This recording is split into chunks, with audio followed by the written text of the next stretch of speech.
Hey, what's going on, guys? It's Zach from OnCashflow.com, and in this video, I'm going to let you know everything that you need to know about the difference between financial independence and financial freedom.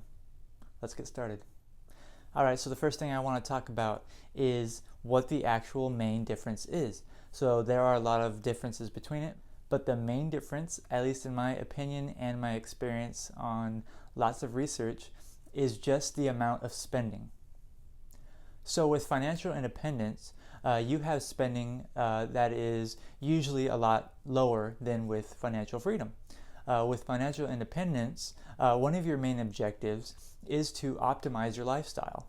And in order to optimize your lifestyle, you need to reduce unnecessary expenses, also known a lot more commonly as being frugal. You do this by optimizing all of your expenses, mainly your largest ones, being housing, transportation, and food, but also many others. So you reduce the amount of spending you have without reducing your quality of life. You're simply just not wasting money. You're not exactly trying to reduce your spending down to zero or anything like that.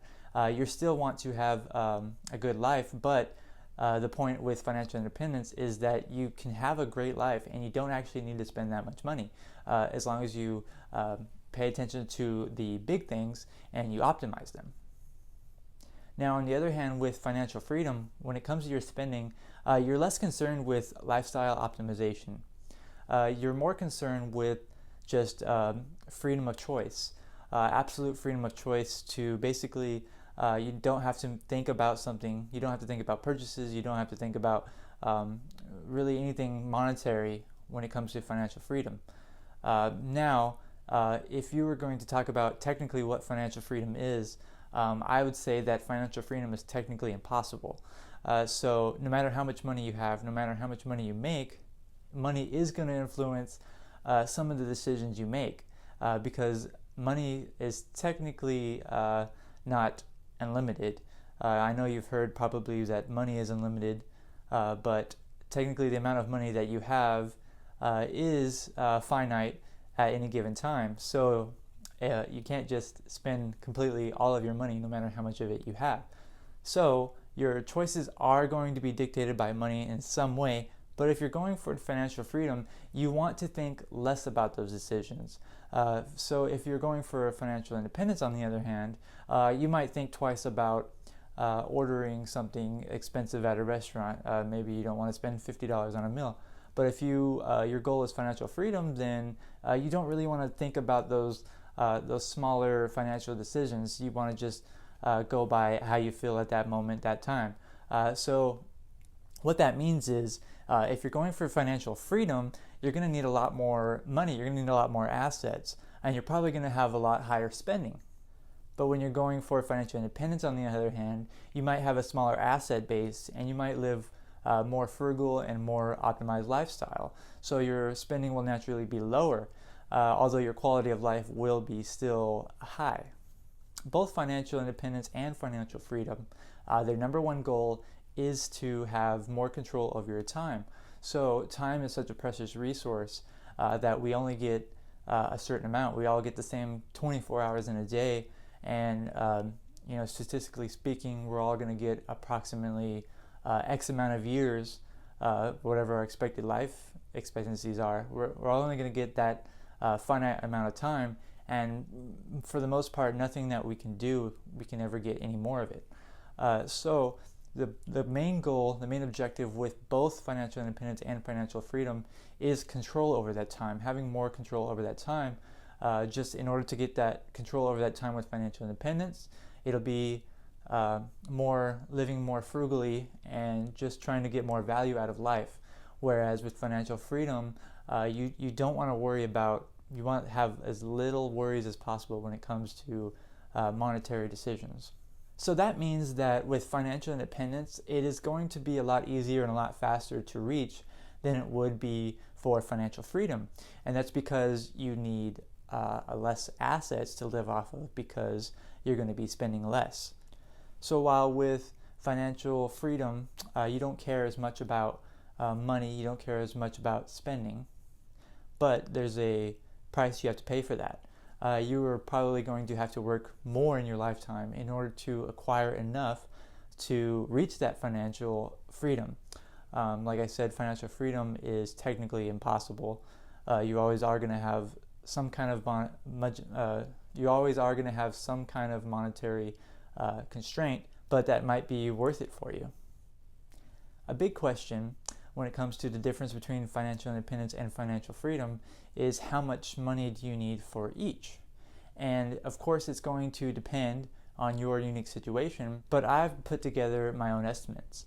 So, in both financial independence and financial freedom, you are going to want to utilize the 4% rule or multiply your annual expenses by 25.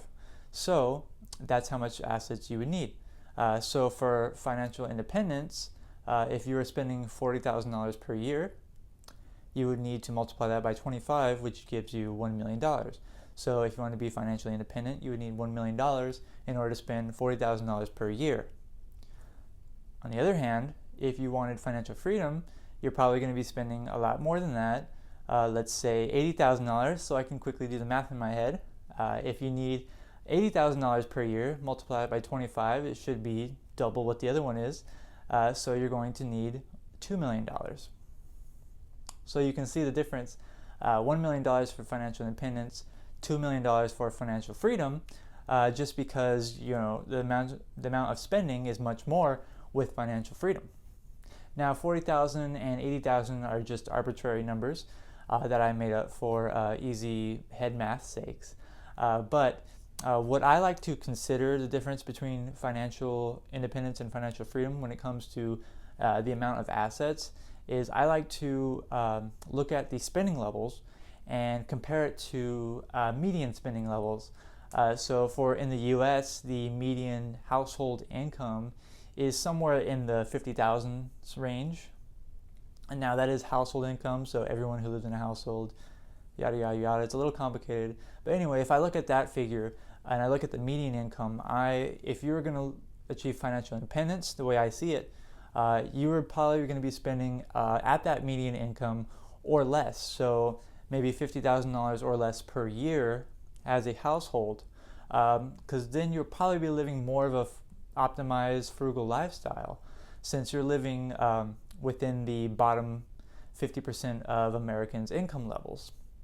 Now, on the other hand, if you are going to go for financial freedom, I would put you at above the median income. So if median income was $55,000, pretty much anything over that, maybe a little bit significantly over that, say in the 70,000s plus, whatever, it's all arbitrary. But if you're above that, then I'd put you more towards financial freedom. And then there is that little section in between. It can go both ways. It just depends on how you want to define it.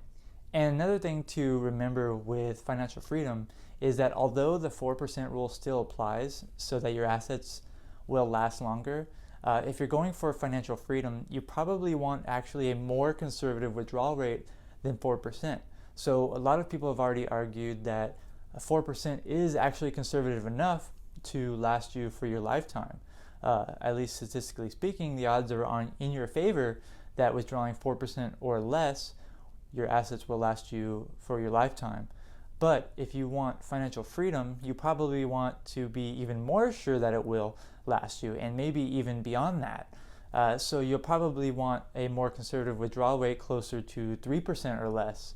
And what that's going to do is that's going to make how much assets you need to accumulate go up significantly.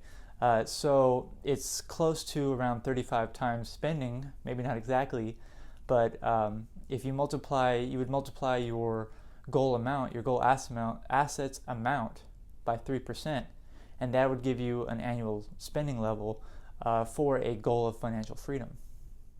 So as you can see, the main difference between financial independence and financial freedom is your level of spending and the amount that you have to think about monetary transactions on a daily basis. So it's a little more involved with financial independence than it is with financial freedom because you're living a more optimized lifestyle, a more frugal lifestyle.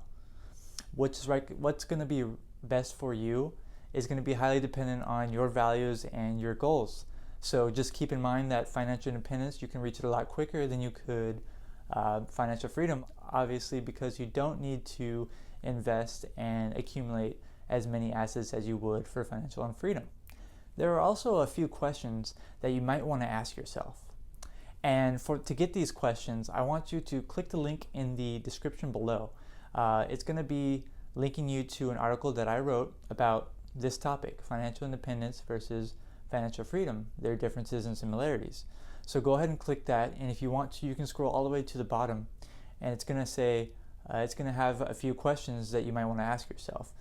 The way you answer these questions should let you determine if financial independence or financial freedom is better for you. And while you're in there, you can see a lot of the math and figures that goes along with financial independence and financial freedom. Thanks for watching, guys. I'm Zach from OnCashflow.com. Have a great day.